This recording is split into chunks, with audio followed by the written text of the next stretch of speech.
Сооротуучу Кудай. 9 апрель.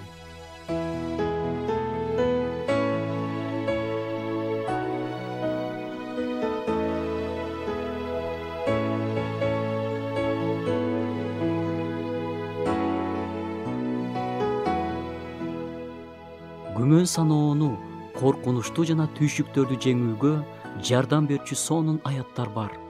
Бүгүн аларды сунуштагым келип турат. Аларды жаттап алсаң да болот. Чарчап чалыккандар жана түйшүк тарткандар, баарыңар мага келгиле. Мен силерге тынчтык берем. Теңир ырайымдуу жана адилет. Биздин Кудайыбыз боорукер. Теңир куулугу жок адамдарды сактайт. Мен алсырап калганда ал мага жардам берди. Сен менин жанымды өлүмдөн, көздөрүмдү жаштан, буттарымды мүдүрүлүүдөн куткардың. Мен Теңирдин алдында, тирүүлөрдүн жеринде жашайм. Бул аяттар жүрөгүңө жазылып калса экен.